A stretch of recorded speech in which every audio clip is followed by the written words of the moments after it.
wabarakatuh. Alhamdulillahirabbil alamin. Assalatu wassalamu ala asyrafil anbiya'i wal mursalin wa ala alihi wa ashabihi ajma'in.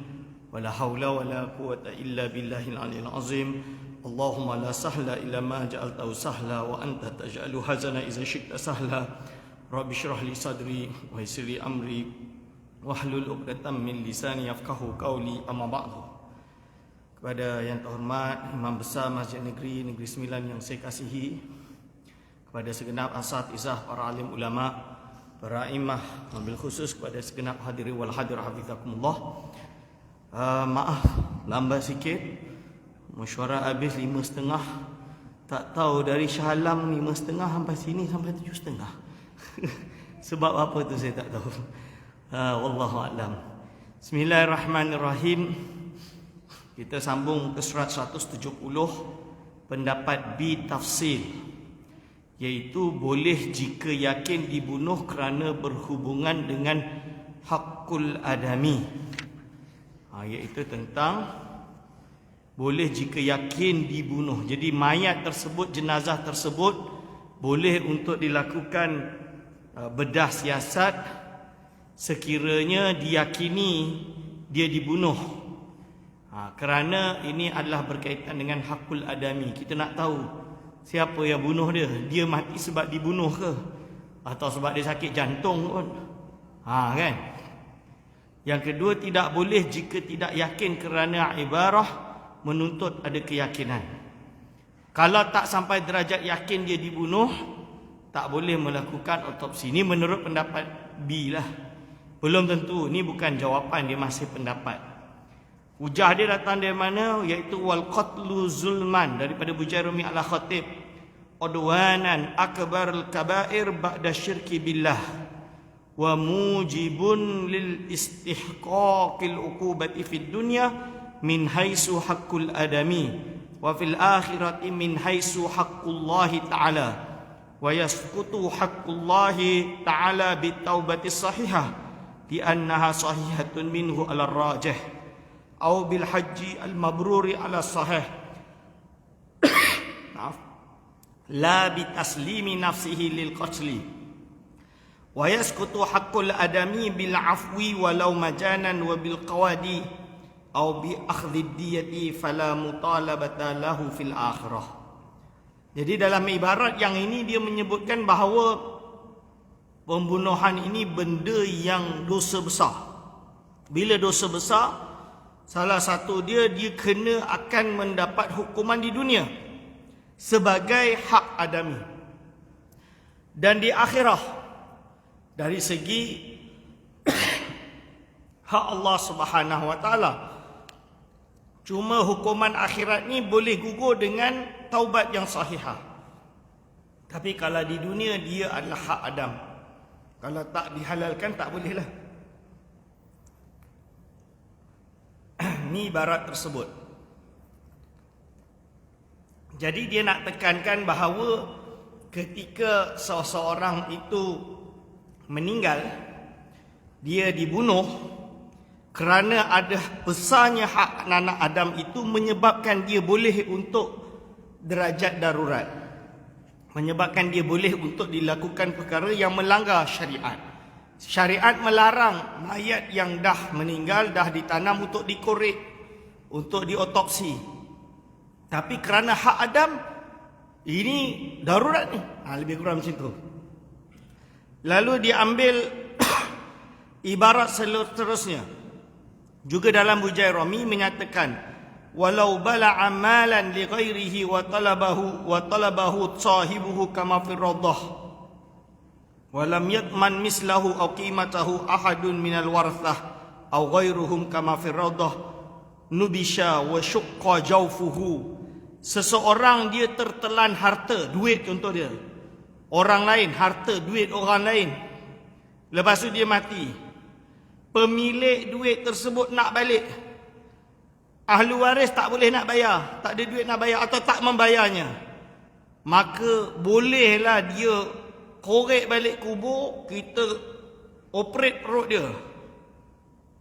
Jadi syukka jawfu, operate perut dia lah, buka perut dia lah, otopsi. Maksud koyakkan perut dia untuk diambil duit orang lain tadi tu yang dia tertelan tadi, nak bagi balik kepada pemilik dia. Sebab apa? Sebab ini adalah hak orang tadi. Dan mayat tersebut dalam keadaan mati menanggung harta orang lain. Ini boleh kerana dia dianggap sebagai darurat. Ni. Ini contoh dia lah. Dia nak bagi contoh. Kenapa kita boleh otopsi? Besok dia kata kat sini. Yang ketiga, far'un qad yumbashu al-maitu fi suwarin kahamilin raji hayata janiniha fatumbashu wa yushaqqu jawfuha min ghairi ikhrajin laha min al-qabri li'annahu astar wa yukhriju al-janin wa kadha qabla dafniha fa in lam yurja hayatuhu turika dafnuha hatta yamuta wa ghalata man qala yudau ala batniha syai'un thaqilun liyamut wa kata'likit talakin ila akhirih. Jadi kes yang ketiga dalam kitab turas, iaitu seorang mayit yang dia tertanam tapi menurut pakar janin dia tu mungkin masih hidup, maka korek balik, operate balik, keluarkan kalau dirasa masih hidup. Tapi seumpama tidak sangka dia mungkin masih hidup, itu dan terpaksalah biarkan sebab dia tak sampai yakin. Ni kalau lam yurja, jadi tidak diharapkan masih hidup, maka kena biarkan meninggal macam tu. Tapi dia kata, ada yang kata letak je batu berat biar mati janin tersebut. Itu tak betul. Itu dia tak kata macam ni. Dia kata itu pendapat yang salah, tidak benar. Pendapat C, haram secara mutlak. Pendapat C pula dia kata tak boleh nak otopsi, sama sekali tak boleh. Otopsi ni tak boleh. Bedah siasat mayat. Otopsi tu maksud bedah siasat mayat lah. Saya tak tahu bahasa Melayu dia apa otopsi kot. Haram secara mutlak, ilatnya adalah menyakiti mayat, menghancurkan kehormatan mayat dan tidak ada maslahat serta darurah. Kerana di negara ini tidak menjalankan hukum syariat yang semestinya dikenakan ke atas penjenayah. Lalu dijawab, dia punya reference dia daripada kitab Mirqatul Mafatih. An Aisyah radhiyallahu anha anna Rasulullah SAW qala kasrul azmil mayyit ka kasrihi hayyan, mematahkan tulang mayit adalah seperti mematahkan ketika dia masih hidup. Berarti yakni fil ismi, iaitu dalam hal dosa. Orang yang buat tu pun tetap kena dosa sebab dia kena jaga kehormatan mayat ila akhirih. Itu alasan dia. Mungkin kurang kuat pendapat C ni, tak kuat. Pendapat D boleh kerana ada darurat dan maslahah. Tawdihul Ahkam, diambil dari kitab Tawdihul Ahkam. Binaan ala darurati allati da'at ila tashrihi jusasil mauta wallati yasiru biha tashrihu maslahatan tarbu ala mafsadatin intihaki karamatil insanil mayyit. Qarrara majlisul majma'il fiqhi at-tabi' lirrabitatil alam islamiyah ta'ti, iaitu berdasarkan atas keperluan yang pasti untuk melakukan bedah siasat mayat, yang mana iaitu bedah siasat tersebut terdapat maslahah yang boleh menolak mafsadah, seperti iaitu maslahat tersebut perlu dijaga mengalahkan mafsadah, seperti menghormati manusia insanil mayyit. Maka majlis majma'ul fiqh telah menetapkan sebagai berikut: yajuzu, diharuskan untuk bedah siasat kerana beberapa sebab, seperti tahqiq fi dakwa jinaiyah, seperti nak mengukuhkan dakwa terjadinya jenayah untuk mengetahui sebab-sebab kematian atau sebab-sebab sebuah jenayah itu berlaku, dan perkara tersebut adalah ketika mana yushkilu alal qadi, perkara tersebut telah dibangkitkan oleh hakim untuk mengetahui sebab kematian. dan dapat jelas bahawa sesungguhnya dengan bedah siasat itulah jalan untuk mengetahui sebab tersebut. B, atau sebab kedua, kerana tahakkuk, nak memastikan penyakit yang membawakan dia kepada kematian yang menuntut untuk dia dibedah siasat, supaya akhirnya dapat berhati-hati dengan apa yang berlakulah, wal ilajat al munasibah, supaya mengetahui apakah perubatan yang boleh digunakan untuk menghilangkan penyakit tersebut pada masa yang akan datang. Yang ketiga adalah untuk mengajar pelajar-pelajar perubatan, kan, untuk kajian perubatan dan juga mempelajarinya, seperti halnya yang ada di fakulti-fakulti perubatan. Lalu dia kata ketetapan thanian yang kedua, fin tashrihi li gharadi ta'lim tura'al quyud at-taliyah, iaitu dalam hal bedah siasat perlulah untuk memerhatikan demi menjaga beberapa ketentuan berikut. Ketika mana iza kana al-jussatu li syakhsin ma'lumin, ketika mana ia adalah jenazah bagi seorang yang diketahui, disyaratkan melakukan bedah siasat untuk kajian tersebut adalah yang telah diberi izin sebelum dia mati untuk dibedah siasat. Jadi jenazah itu dia dah bagi tahu aku boleh untuk dibedah, maybe untuk belajar, contoh dia, kan. Au an ya'dhinal bidzalika warasatuhu, atau mendapat izin pewarisnya setelah kematiannya. Tidak boleh melakukan bedah tersebut bagi yang dijaga darahnya, maksumud dam, kecuali ketika darurat. Lalu wajib untuk mencukupkan atau berpada pada pembedahan tersebut sekadar yang diperlu sahaja, supaya dia tidak boleh melebihi dari apa yang diperlukan untuk menjaga kehormatan mayat. Sedangkan jenazah perempuan tidak diperbolehkan untuk dibedah yang selain perempuan, selain doktor perempuan. Jadi jenazah perempuan untuk yang perempuan sahaja, illa idza lam yujidna, kecuali dah tak ada dah, kecuali yang ada jenazah perempuan sahaja, maka baru boleh. Wajib bagi semua keadaan, iaitu menanam kembali seluruh bahagian daripada jenazah tersebut, menanam balik ila akhirih. Ini itu dia sebut. Jadi catatan perbahasan, pendapat D ditolak kerana membawa datang ibarah dari kitab Mu'asirah dan pengarangnya tidak bermazhab Syafi'i, Tawdihul Ahkam. Jadi menurut ahli perumus, pendapat D ini yang mengatakan boleh kerana darurah dan maslahah ini ditolak kerana dia kata bukan bermazhab Syafi'i. Ialah ini adalah keputusan Majma'ul Fiqh Al-Islami. Cuma saya ada taklif lah. Pendapat C ditolak dengan alasan masih adanya darurah kerana di negara ini masih menjalankan qisas, iaitu dihukum mati meskipun tidak menjalankan hukum diyah dan hukum yang lain, kerana ada kaedah yang mengatakan ma la yudraku kulluh la yutraku kulluh, perkara yang tidak dapat dilakukan keseluruhannya maka tidak boleh ditinggalkan keseluruhannya, serta qisas adalah hak ahli waris yang tidak dapat dicapai kecuali dengan membedah siasat mayat, dan ini adalah darurah. Berarti kalau terpaksa untuk bedah siasat, kena bedah juga. Ini ulasan daripada perbahasan tersebut. Kalau menurut saya, kalau Majma'ul Fiqh Al-Islami, ini pendapat yang sebenarnya kuat. Walaupun dia bukan mazhab Syafi'i, tapi dia pertimbangkan mazhab Syafi'i juga. Jadi ada dalam keadaan-keadaan tertentu mazhab Syafi'i memberi izin untuk intiqalul madhab. Boleh rujuk di dalam kitab yang berjudul Fawaid Makkiyah dan Fawaid Madaniyah. Ada kes di mana kaul-kaul dhaif itu kadang lebih bagus daripada kaul yang sahih dari mazhab yang lain.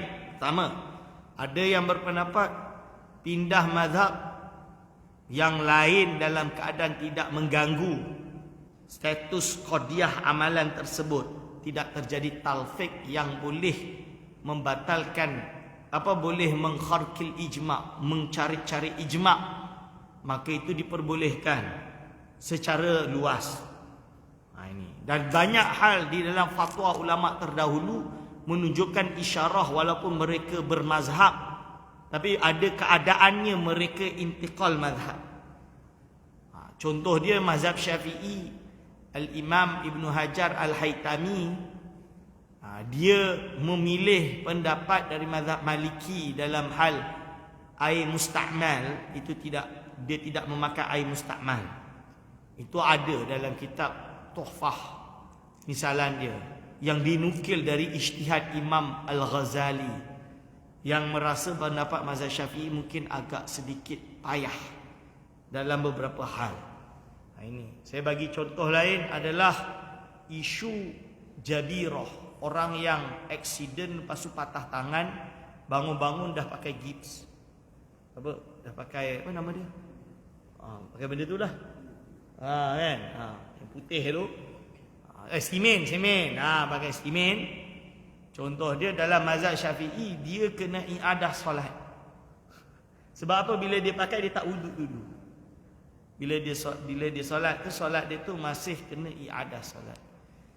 Syekh Wahbah Zuhaili dia tulas, dia kata kalaulah dia kena pakai semen tu, contohnya dekat tangan dia sampai kira-kira 2 bulan. Contohlah 2 bulan. 2 bulan tu lama kan. Habis 2 bulan tu nak suruh qada solat 2 bulan tu. Susah tu kan. Ni logik dia lah. So kalau mazhab Syafi'i tak boleh. Tayamum dulu ke apa, sahibul jabirah dipanggil, pun tetap kena qada, kena i'adah. Jadi Syekh Wahbah Zuhaili dia ulas, dan saya cenderung pada pendapat beliau, iaitu pakai mazhab Maliki lah.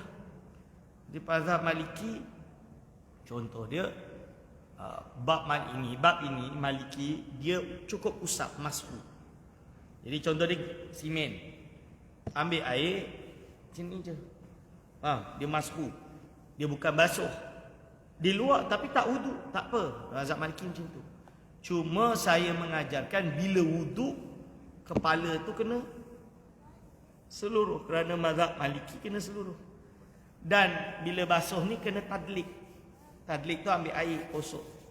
Jadi dia tak boleh macam ni. Ini. So itulah contoh dia. Saya bagi contoh ni paling, dan tidak benar dan tidak betul. Golongan Wahabi kadang dia bagi alasan, tengoklah orang Syafi'i kata mazhab Syafi'i, tapi bayar zakat fitrah masih pakai duit ikut mazhab Hanafi. Ya Allah, benda macam tu pun dia tak faham. Orang masuk bermazhab ni kan, bukan suka hati buka Quran, buka sunnah, baca sendiri bagi hukum. Saya ikut Quran sunnah, buat apa nak ikut mazhab? Itu Wahabi. Dia kata orang yang bermazhab Syafi'i, dia ikut fiqh. Fiqh tu apa? Produk hukum ulama mazhab Syafi'i. Walaupun Syafi'iyah ada banyak khilaf, biasalah tu, kita masih ikut kaul ulama. Sebab apa? Kita tahu, kita iktiraf, kita ni tak sombong, kita iktiraf kita tak mampu faham Quran dan sunnah secara langsung. Kita perlu bantuan pemahaman ulama.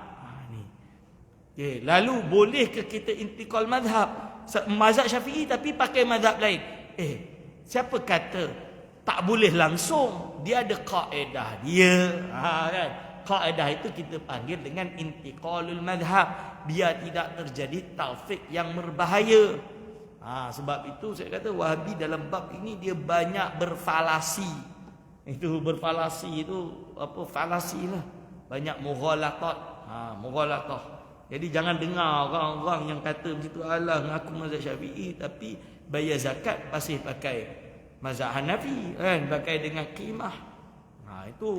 Itu adalah omongan yang fallacy, saya kata. Dia tak melihat lebih dalam isu ini. Strawman fallacy. Okey. Jadi tapi tak ada masalah. Lalu dia kata reference dia adalah Majmu' Syarah Muhadzab. Wa man warisal mala warisal qisas. Wa dalilu alaihi ma rawa Abu Shuraih Al-Ka'bi anna Rasulullah sallallahu alaihi wasallam qala ila anqal faman qatala ba'dahu qatilan fa ahlu baina khairataini in ahabbau qatalu wa in ahabbau akhadhu ad-diyat. Ni. Okey, itu pertama menunjukkan bahawa ahli waris tu kena dimenangkan. Yang kedua, fad-daruriyat ma la budda fi hifzi. Ini dalam kitab Dawabitul Maslahah Syekh Ramadhan Al-Buti. Daruriyat itu perkara yang ma la budda fi hifzi hadhihi al-umur al-khamsah wa yakunu dhalika bi iqamati arkaniha. Iaitu daruriyat adalah perkara yang mesti untuk menjaga perkara-perkara 5 ini, iaitu mendirikan rukun-rukunnya dan mensabitkan kaedah-kaedahnya dan menolak mafasid yang berlaku atau yang berlaku atasnya. Pendapat B ditolak. Ditolak juga pendapat B kerana ada ibarah lain di dalam kitab Majmu' tentang pembelahan perut seorang ibu yang ada janin, bahawa darurah tidak mesti yakin kerana menggunakan lafaz yurja. Jadi yang difahami tadi yurja tadi diharapkan bukan berarti yakin. Diharapkan itu belum yakin. Masih zon yang merupakan af'alur raja, bukan af'alul yakin. Sedangkan hak adami pun termasuk darurah, sebagaimana ibarah yang ada dalam kitab Dawabitul Maslahah. Lalu diambil dalam kitab Dawabitul Maslahah. Ini panjang diambil. Alasan-alasan dia adalah untuk menjaga akal dan lain, hajiyah ila akhirih. Pendapat A ditolak kerana ibarah tentang pembedahan atau pembelahan perut ibu yang terdapat janin itu ada harapan. Ada harapan untuk hidup, sedangkan dalam bedah siasat tiada unsur harapan hidup.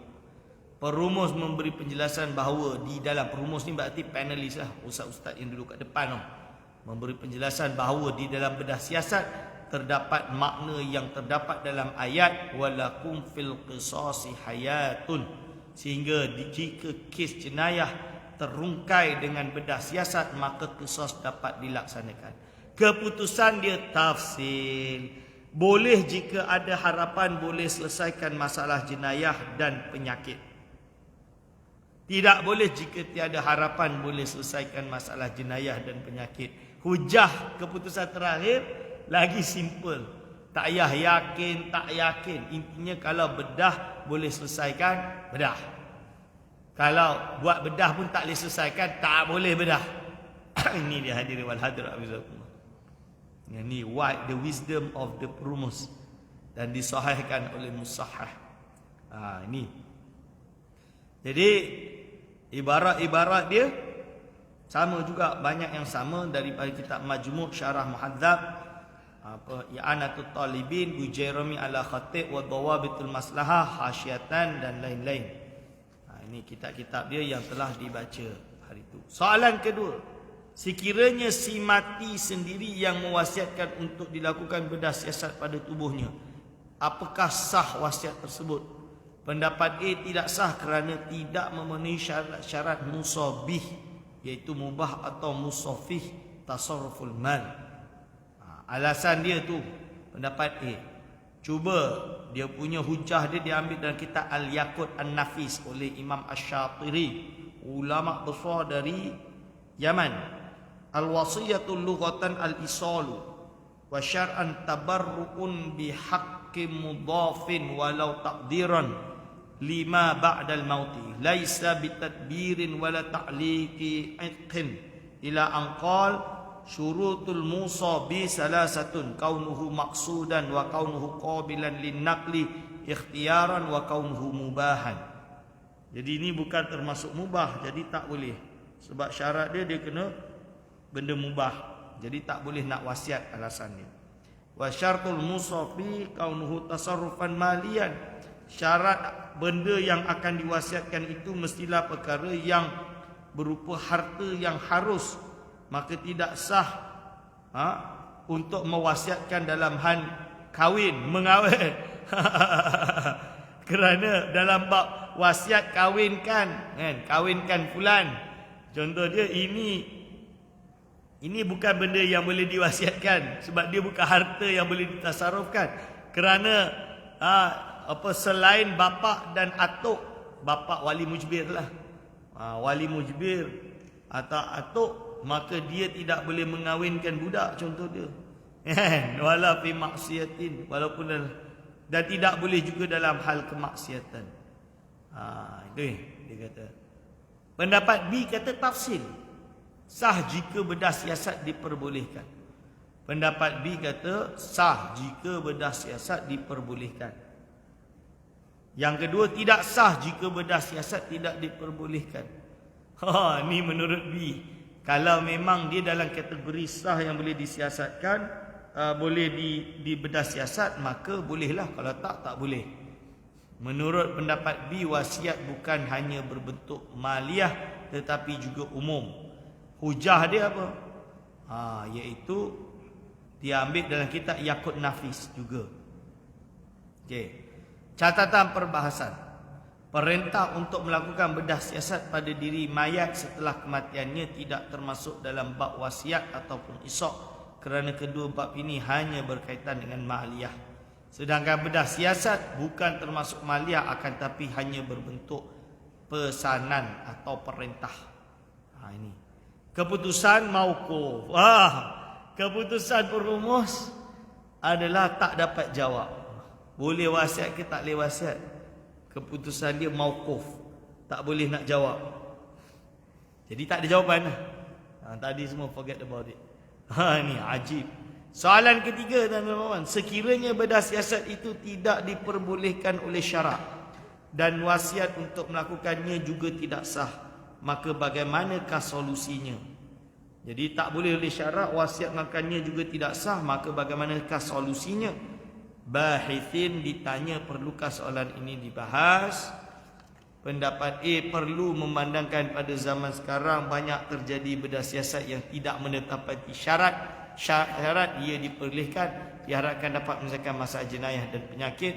Perlu ada, tetapi pada pembahasan yang akan datang. Akhirnya, catatan bahis tidak memiliki ibarat yang tepat untuk dijadikan solusi kecuali menggunakan kitab mu'asirah, maka keputusan dia mauquf juga. Habis. Lalu sekarang masuk sistem perpustakaan, tuan-tuan. Jadi ini adalah isu perpustakaan. Sebuah perpustakaan di utara tanah air menyediakan perkhidmatan pinjaman buku. Sejumlah wang perlu dibayar untuk pendaftaran dan keahlian. Azmin Adnan sering meminjam buku dari sana. Tetapi berlalu tempoh pinjaman Azmin masih belum memulangkan buku dan dia dikenakan denda kerana lewat memulangkan buku. Soalan A, apakah takyif fiqhi untuk bayaran yuran pendaftaran? Ni best ni. Yuran pendaftaran dengan kena denda nanti. Riba kan ada yang keluar fatwa. Bukan fatwa, ada yang keluar pendapat. Ini nama dia adalah qardin, kullu qardin jarra naf'an maka haram fahuwa riba. Dia kata macam tu. Ada yang kata tak, ini takzir bil mal. Takzir bil mal. Okey, ni pendapat A, ujrah. Jadi soalan pertama dia, yuran pendaftaran tu apa hukum dia? Nak jadi ahli yang boleh pinjam buku di perpustakaan masjid negeri, ada yang jaga tak? Masih ada kan? Tiap-tiap hari ada kan? Buka kan? Ada ke yang baca? Itu yang kita nak kena tahu. Ada ke tak yang baca? Orang Malaysia ni pemalas baca. Maksud dia tak banyak, sikit. Kita punya data orang yang nak membaca itu sangat sedikit. Beza negara barat, banyak pembaca. Buku tu memang laris. Budak pun baca, ni baca. Budaya dong kuat. Orang Arab kuat baca. Saya bagi tahu. Wallahi, orang Arab ni yang saya nampak banyak yang membaca. Tapi lihat seluruh Arab lah. Sebab mereka satu bahasa, bahasa Arab. Jadi dari Baghdad ni, dari Iraq sampai ke Maghribi, itu semua Arab. Jadi kitab ni kalau dia cetak, dia bukan cetak 1000. dia cetak dalam 5,000, 10,000. Bayangkan jilid 10 jilid, dia cetak 2,000, 3,000 kotak. Habis. Orang Arab beli baca habis. Yang mahal adalah kontena dia. Okey. Ujrah bagi ijarah fasidah. Bagi pendapat A mengatakan yuran pendaftaran itu adalah upah. Ujrah tu upah bagi ijarah sewa yang fasidah, yang rosak. Kerana penyewa buku tidak dapat menggunakan kesemua buku yang disewa. Istifa'ul manfaah, bagi dia tidak ada manfaat. Ini pendapat A. Referensi Hasyiah Syarqawi Dar Ihya Turas Arabi.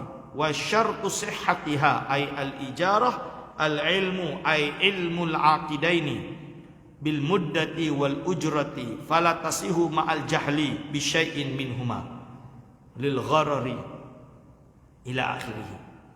Itu pendapat A. Ibarah dia. Alasan dia tu. Pendapat B, ujrah bagi ijarah fasidah juga. Kerana manfaat untuk mendapatkan keahlian adalah manfaat yang tidak ada nilai, ghairu mutaqawwamah. Tidak mutaqawwam atau tidak muqawwam, tidak dapat diqimahkan. Bagi dia kata ijarah fasidah. Dia ambil daripada kita apa?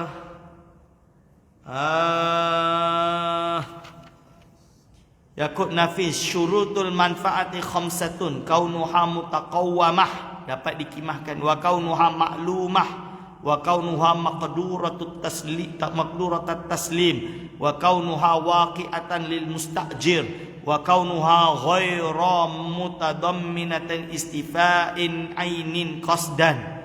Ini itu pendapat B. Pendapat C, ini yang kita nak ni. Ujrah upah bagi ijarah yang sahihah. Sah. Kerana bayar tersebut merupakan upah kepada perkhidmatan pendaftaran ijarah al-muqaddarah bil amal, iaitu memasukkan nama dalam sistem, menyediakan kad keahlian dan lain-lain. Diambil dalam Bujairami al-Khatib, kullu ma amkanal intifa' bihi ma'a baqa'i ainihi sahhat ijaratuh. Semua benda yang mungkin untuk diambil manfaat dengan ain dia masih kekal, itu sah ijarahnya. Idza qudirat manfaatuhu bi ahadil amrayni, kalau dihitung kira-kira dikadar manfaatnya dengan salah satu dua perkara, bi muddatin aw amalin, dengan muddah jangka atau dengan amal. Dia ambil amal itu apa? Fil manfaah man'umah, manfaat yang telah diketahui kadar dia fi nafsiha, ka khiyatati thawb, seperti menjahit baju, warukubi ila makani, seperti sewa kereta, naik Grab pergi sesuatu tempat. Fata'yinul amal, maka menentukan amal fiha itu tariqun, itulah jalan untuk mengetahuinya. Macam inilah saya nak jadi ahli, supaya dengan jadi ahli ini saya ada dapat boleh masuk perpustakaan, boleh pinjam, boleh lain-lain. Itu manfaat jelas. Lalu tapi dikritik oleh, kalau saya sokong ini. Tapi ini telah dibahas di Indonesia. Saya dulu pernah bahas di pondok. Dia pendapat boleh, kerana dia termasuk seperti bai'ul uhdah. Dia ada janji, lepas dia ada bayar dan lain-lain. Atau ambil mazhab Hanafi, dipanggil dengan apa? Bai'ul, dipanggil dengan bai'ul hukuk maknawiyah. Ini adalah kitab Raddul Mukhtar. Pihak lajnah menolak pendapat A kerana bayaran tersebut bukanlah untuk penyewaan buku-buku. Pendapat B pula ditolak kerana bayaran tersebut sebenarnya adalah untuk perkhidmatan pendaftaran, bukanlah keahlian sebagaimana yang dikemukakan oleh pendapat C. Dia bukan tolak pendapat C. Keputusan, dia terima pendapat C. Betul. Ujrah bagi ijarah sahihah kerana bayaran tersebut merupakan bayaran untuk perkhidmatan pendaftaran. Betul lah saya kata. Ijarah al-muqaddarah bil amal. Referensi dia sama dari kitab Bujairami al-Khatib. Lepas tu Taqrirat as-Sadidah, itu suratul muddati al-ma'lumah. Istajartuka lita'allumi atau litu'allima waladi al-Qur'ana limuddati sanatin bi 10,000 riyal. Contoh dia iaitu aku menyewa engkau untuk mengajar anakku Al-Quran selama setahun dengan ongkos 10,000 rial. Kat Saudi Arabia mengajar anak setahun dapat 10,000 rial. Seminggu sekali ke berapa? Kalau seminggu sekali okey lah. Tapi kalau kalau seminggu sekali sedap lah. Tapi kalau tiap hari kelabu asap tuan-tuan. Suratul Amalil Ma'lum. Suratul Amalil Ma'lum. Bentuk amal yang diketahui. Istajartuka litu'allima waladil Qur'ana kullahu bi 10,000 riyalin. Ini iaitu amal dia jelas. Aku menyewa engkau untuk mengajar anakku Quran. Soalan 1B. Apakah takyif fikhi untuk yuran keahlian? Pendapat A, ujrah bagi fas ijarah fasidah kerana penyewa buku. Ni macam dia ulang balik ke? Nah dah, dia ulang balik. Tercopy paste ni. Okey. Pihak lajnah menolak pendapat A dan B kerana bayaran tersebut bukanlah untuk penyewaan buku-buku. Sekiranya dikatakan bayaran tersebut untuk penyewaan buku-buku, maka akan timbullah masalah dalam mengambil manfaat, istifaul manfaat dari semua buku-buku yang ada di perpustakaan berkenaan. Pendapat C juga ditolak kerana sekiranya dikatakan bayaran keahlian adalah untuk penyediaan kemudahan kipas angin, penjagaan kebersihan dan lain-lain, maka ia akan menafikan pengunjung perpustakaan lain mengambil faedah dari kemudahan tersebut kecuali dengan kebenaran orang-orang yang membayarnya. Sedangkan yang wakil bukanlah begitu. Bahkan orang-orang yang telah mendapat keahlian akan mendapat faedah yang lain daripada perkhidmatan di atas. Faedah tersebut ialah mereka mempunyai kelayakan dan hak untuk meminjam. Justru keputusan yang dikeluarkan adalah daripada pihak lajnah sendiri. Keputusan ujrah bagi ijarah sahihah kerana ia merupakan bayaran sewa kepada hak meminjam dipanggil dengan hakul isti'arah, hak untuk meminjam. Ini yang dibahas. Ini. Referensi dia dari kata dalam kitab Buhuthun fi Qadaya Fiqhiyah Mu'asirah.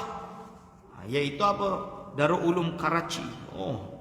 Dipakai dari kitab Darul Ulum Karachi. Hakul intifa' bidawatil asya, hak mengambil manfaat dengan benda-benda.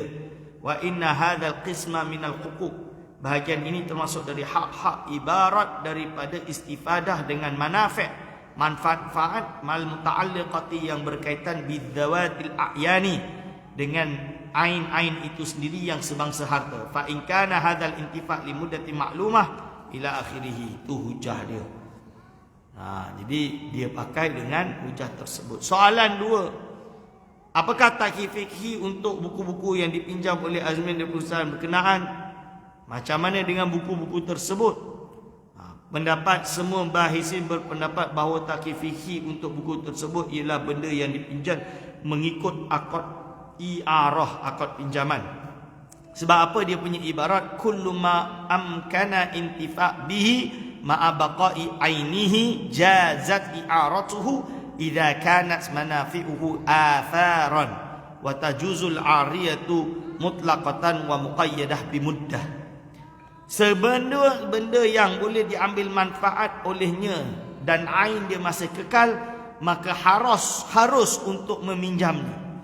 Ketika mana adanya manfaat itu sebagai kesan dan harus untuk dipinjam secara mutlaqah dan juga secara terikat dengan muddah waktu. Keputusan takyif fikhi untuk buku-buku yang dipinjam oleh Azmin dari perpustakaan berkenaan adalah benda yang dipinjam mengikut akad i'arah, akad pinjaman. Referensi dia adalah dari Bujairami yang saya baca tadi.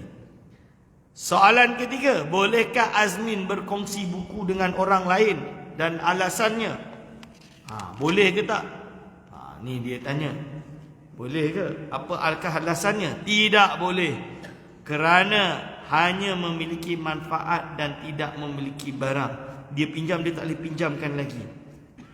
Fayu'iru mustajirun ijaratan sahihatan kama yu'lamu mimma ya'ti wa musallahu bil manfa'ah illa muddata hayatihi ala tanaqudin fihi wa mawqufun alaihi ala ma marra in lam yusharrid. Boleh terus ke tak boleh?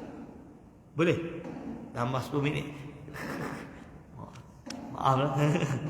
Jadi ini dia kata alasan tu dia tak boleh kerana Azmin hanya memiliki manfaat dan tidak memiliki barang. So dia tak bolehlah pinjamkan lagi.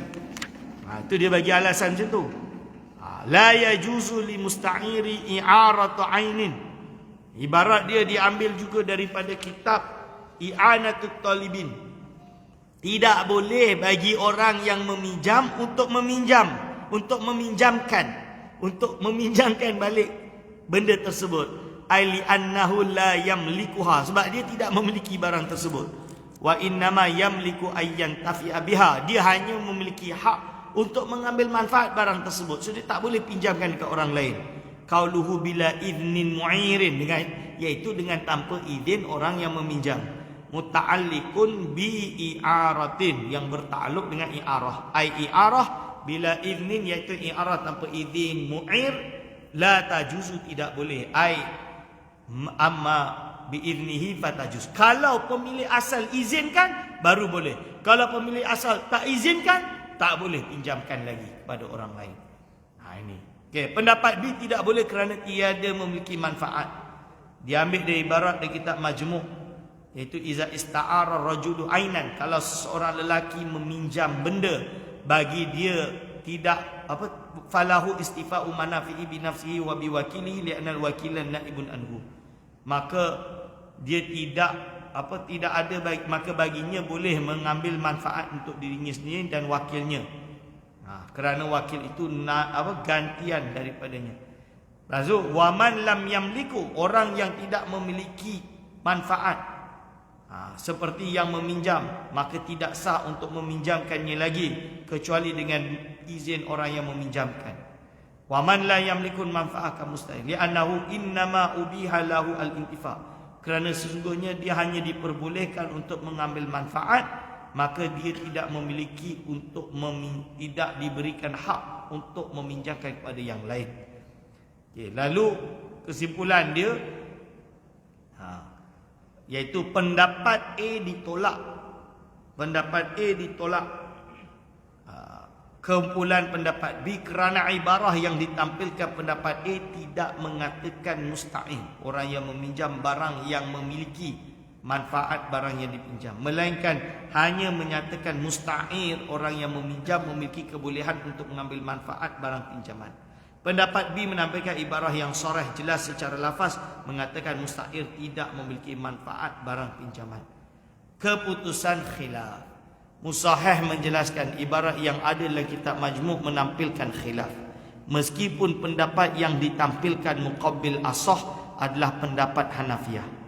Ilat yang dikemukakan adalah kerana masih mengambil kira adanya kepemilikan, walaupun hanya sebatas boleh untuk memanfaatkan sahaja. Ditambah lagi ada bahis yang lain menampilkan qaul tsani dari kitab Nihayatul Muhtaj yang memperbolehkan musta'ir untuk meminjam mu'ar, iaitu barang yang dipinjam. Berarti khilaf. Okey.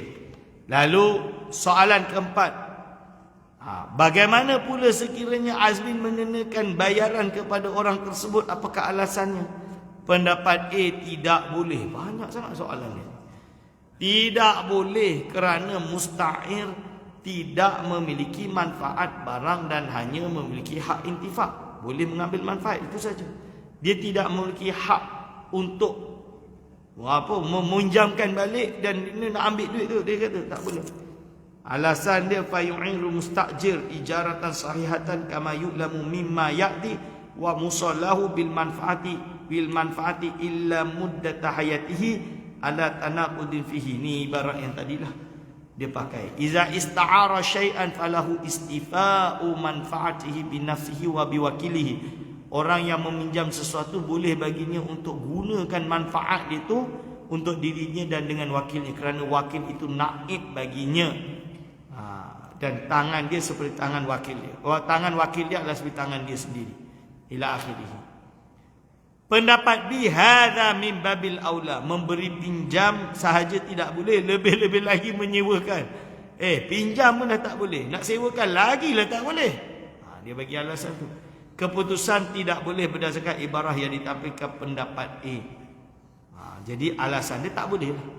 Ibarah pendapat A, jadi orang yang meminjam tidak boleh menyewakan barang yang dia pinjam.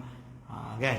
Sebab dia tidak memiliki hak barang tersebut, dia hanya boleh mengambil manfaat. Mengambil manfaat tak bolehlah nak bisneskan barang tersebut. Ni hadir wal hadra abidakumullah. Lalu soalan 5A, apakah hukum perpustakaan mengenakan denda? Pendapat A, boleh kerana termasuk ghasab yang mewajibkan dhaman ujrah misil. Dia kata boleh kerana termasuk ghasab mewajibkan dhaman. Dhaman tu dia kena bayar ganti rugi dengan ujrah misil. Ujrah misil ni dengan harga semasa. Lalu dia kata, ibarat dia fa in kana lahu manfaah. Kalau ada baginya manfaat yang diperbolehkan untuk dia menyewa, maka fa aqama fi yadihi muddatan limisliha ujratud dimna ujrah. Maka dia boleh untuk meletakkan pada haknya suatu waktu yang seperti yang bagi semisalnya ujrah, upah di bawah ujrah, kerana sungguhnya dia menuntut ganti dengan akad yang mughabanah. Fadhamina bil ghasab, maka dia itu minta ganti dengan sebab terjadi ghasab. Kal a'yan, seperti benda tu rosak, dia suruh ganti. Faslun fil ghasab wa huwa istila'u ala haqqil ghair. Ghasab ini adalah menguasai hak orang lain ala tariqi zulmi, dengan cara yang zalim. Itu nama dia ghasab. Pendapat B, boleh kerana musta'ir telah menggunakan barang pinjaman melebihi waktu yang telah ditentukan mu'in, orang yang memberi pinjaman, sehingga mewajibkan ujrah mithil, bayaran standard. Jadi dia kata boleh sebab dah lebih waktu. Dia pakai ibarat ni, walau jaza al mahallul masyrut lazimahu ujratu misli dhahab minhu wal audu ilaihi. Ini masalah orang pinjam. Dan kalau jawazah tu mujawazah, melebihi tempat yang telah ditentukan, jawazal mahal al masyrut, tempat kau boleh pakai sini sampai sini je, kau tak boleh pakai lebih. Dia pergi pakai lebih, maka dia kena bayar ujrah misil, dan dia kena kembalikan benda itu kepadanya. Dia pakai ibarat tu dalam kitab Hasyiah Syirwani. Sama, ibarat kedua pun sama. Jadi cerita dia beli, dia pinjam tunggangan, tapi dipakai lebih dari yang disyaratkan. Pendapat A menganggap musta'ir menggunakan mu'ar melebihi masa yang ditentukan mu'ir adalah perbuatan ghasab. Dan setiap yang boleh dijadikan sebagai iwad dalam ijarah ketika digosok, maka mewajibkan adanya ujratul misl. Namun pendapat ini dibantah pendapat B kerana ibarah yang ditampilkan pendapat A kurang mengarah dengan perbahasan, tak sesuai dengan perbahasan. Ibarah yang ditampilkan pendapat A adalah ibarah berkenaan dengan ghasab. Tidak ada dalam ibarah tersebut yang membahas tentang i'arah. Perbahasan di sini berkenaan dengan i'arah, sementara ibarah yang ditampilkan pendapat B dengan sharah menyatakan tentang perbahasan i'arah. Keputusan boleh dengan alasan yang dikemukakan pendapat B. Jawapan perumus boleh, dia pakai hujah daripada pendapat B. Catatan, Musahih memberikan penerangan bahawa ta'addi anil muddah, melebihi batas waktu, tidak sesuai dikatakan sebagai ghasab kerana i'arah sendiri berbeza dengan ghasab. Jadi ini dua akad yang berbeza. Dhaman yang ada dalam i'arah berbeza dengan dhaman yang ada dalam ghasab. Maka istiqlaq dalam ghasab pula bermula dari awal perbuatan. Sedangkan i'arah tu dia sah. Ghasab ni barang orang aku ambil, aku pakai, biar piknah, macam tu dia. Ini baru namanya ghasab. Sikit lagi boleh? Sikit lagi. Ni soalan ni habiskan. Wajibkah azmin membayarnya. Pendapat A, wajib sekadar ujrah mithil. Sebab dia pakai ibarat tadi. Yakni lazimahu ujratu mithli dhahab. Wajib bagi dia membayar dengan ujrah mithil. Pendapat B, wajib kerana mengikut kaedah ar-ridha bi syai' ridha bima tawallada minhu. Ridha dengan sesuatu berarti ridha dengan apa yang lahir daripadanya. Ibarat dia apa? Lau sabaqa ma'un ma'madah awil istinsyaq ila jawfihi walam yuballigh lam yuftir fil asah bikhilafi ma idza balagha li'annahu tawallud min manhin anhu. Apa hubungan dia? Ibarat tu tak ada kena-mena. Keputusan azmin wajib membayar doman sekadar ujrah misil. Yang dipegang adalah pendapat A, bukan pendapat B. Catatan daripada musahih, musahih menolak pendapat B kerana bagi para mubtadi' kaedah fikih tidak boleh digunakan untuk menjatuhkan suatu hukum pada satu kes tanpa contoh furuk yang jelas dari kaedah tersebut. Kerana dalam kaedah tersebut mustasnayat pencalian sehingga tidak boleh mengilhaqkan secara rambang satu masalah baru dengan furuk dari satu kaedah. Kecuali kaedah tersebut menampilkan contoh yang betul-betul serupa dengan kes yang sedang dibahas. InsyaAllah sekian saja daripada saya. Sekali salah silap mohon maaf. Aku qauli hadza astaghfirullah wa lakum. Wassalamualaikum warahmatullahi wabarakatuh.